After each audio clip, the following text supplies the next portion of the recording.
Hi welcome back to our channel. This is Anish. మీరు business start చేయాలనుకుంటున్నారా, కానీ investment లేక ఆగిపోతున్నారా? అయితే వితౌట్ ఇన్వెస్ట్మెంట్ నేను కొన్ని బిజినెస్ ఐడియాస్ గురించి చెప్తాను. ఈ వీడియోలో మనం టాప్ 10 బిజినెస్ ఐడియాస్ గురించి తెలుసుకుందాం. అది కూడా వితౌట్ ఇన్వెస్ట్మెంట్. ఇంట్లో నుండి మనం డబ్బుని ఎర్న్ చేసుకోవచ్చు. అది ఎలానో ఈ వీడియోలో చూద్దాం. అలాగే ఈ టాప్ 10లో మీకు ఇష్టమైన ఐడియా కామెంట్ సెక్షన్లో కామెంట్ చేయండి. ఇక మొదలెడదామా? ఫస్ట్ ఫ్రీలాన్సింగ్ అంటే మనకి ఏదైనా డిజైనింగ్ కానీ, రైటింగ్ కానీ, వీడియో ఎడిటింగ్ కానీ ఇలాంటి స్కిల్స్ ఉంటే మనం కొన్ని వెబ్సైట్లో లైక్ ఫీవర్, అప్వర్క్ ఇలాంటి వెబ్సైట్లో వర్క్ చేసి మనీని ఎర్న్ చేసుకోవచ్చు. సెకండ్ వన్ అఫిలియేట్ మార్కెటింగ్ అంటే అమెజాన్ అండ్ ఫ్లిప్కార్ట్లో అఫిలియేట్ మార్కెటింగ్ ఉంటుంది. వీరు మనకి ఒక ప్రోడక్ట్ ఇస్తారు. ఆ ప్రోడక్ట్ని ప్రమోట్ చేసి ఆ తర్వాత మనం ఒక వాట్సాప్ గ్రూప్, టెలిగ్రామ్, ఇన్స్టాగ్రామ్ అకౌంట్లో ప్రమోట్ చేసి దాన్ని కనుక సేల్ చేస్తే మనకి కమిషన్ అనేది వస్తుంది. ఆ కమిషన్ మనకి ఎర్నింగ్ రూపంలో ఉంటుంది. ఇది ఇంట్లో నుండి స్టార్ట్ చేయవచ్చు. Third, YouTube channel. ఇప్పుడు మీరు చూస్తున్నట్లే యూట్యూబ్ ఛానల్లో బిజినెస్ ఐడియాస్ కానీ, టిప్స్ కానీ, అలాగే ఫ్యాక్ట్స్ కానీ, హెల్తీ వీడియోస్ కానీ, ట్రావెలింగ్ వీడియోస్ కానీ, వంటలు చేసిన వీడియోస్ కానీ క్రియేట్ చేసి మనం యూట్యూబ్లో అప్లోడ్ చేయాలి. ఆ తర్వాత మానిటైజేషన్ అవుతుంది. దాని తర్వాత మనం మనీని ఎర్న్ చేసుకోవచ్చు.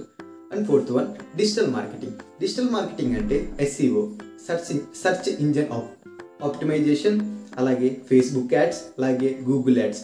ఈ యాడ్స్ ద్వారా మనం మనీని ఎర్న్ చేసుకోవచ్చు. ఇది మార్కెట్లో చాలా డిమాండ్ ఎక్కువ. మనకి చిన్న చిన్న షాప్స్ ఉంటాయి కదా, ఆ షాప్స్కి మనమైతే ఆఫరింగ్ చేయొచ్చు. Fifth one, reselling. మీషో, గ్లోరెట్ వంటి యాప్స్ని యూజ్ చేసి మనం వితౌట్ ఇన్వెస్ట్మెంట్ని వాళ్ళ ప్రోడక్ట్ని ప్రమోట్ చేసి మనీని ఎర్న్ చేసుకోవచ్చు. సిక్స్త్ వన్, ట్యూషన్ అంటే మనకి ఏ సబ్జెక్ట్ అయినా లేదైనా ఏ స్కిల్ అయినా like spoken English, computer skills ఇలా స్కిల్స్ ఉంటే మనం ఆన్లైన్లో క్లాసెస్ చెప్పి మనీని ఎర్న్ చేసుకోవచ్చు. సెవెంత్, బ్లాగింగ్ అంటే మీకు రాయడం ఇష్టమైతే ఈ బ్లాగింగ్ చేయవచ్చు.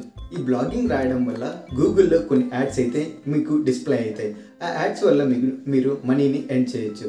అలాగే ఎయిత్ వన్, డ్రాప్ షిప్పింగ్.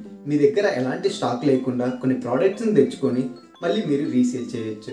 ఈ రీసేల్ చేయడం వల్ల మీకు మనీ అయితే ఎర్న్ చేసుకోవచ్చు. నైన్త్, వాయిస్ ఓవర్కి ఇప్పుడు చాలా డిమాండ్ ఎక్కువ అండి. మీరు ఒక యూట్యూబ్ ఛానల్కి కానీ, అలాగే ఆడియో బుక్ కానీ, యాడ్స్కి కానీ మీ వాయిస్ ఓవర్ కనుక ఇస్తే దాని ద్వారా మనం మనీని ఎర్న్ చేసుకోవచ్చు. దీనికి మార్కెట్లో చాలా డిమాండ్ ఎక్కువ. అలాగే టెన్త్ వన్ మీకు ఇష్టం వచ్చిన బిజినెస్ ఐడియా కామెంట్ చేయండి, నేను కూడా తెలుసుకుంటాను. మీ ఐడియా ఏంటో కామెంట్ సెక్షన్లో కామెంట్ చేశారుగా. అయితే this is the top 10 business ideas. ఇలాంటి మరెన్నో వీడియోస్ కోసం మన ఛానల్ని సబ్స్క్రైబ్ చేయండి. అలాగే మీకు నచ్చిన ఐడియాని కామెంట్ సెక్షన్లో కామెంట్ చేయండి. Thank you for watching. Thank you. By by. మర్చిపోకండి, వెళ్ళేటప్పుడు సబ్స్క్రైబ్ చేసుకోండి, అలాగే షేర్ చేయండి. Thank you.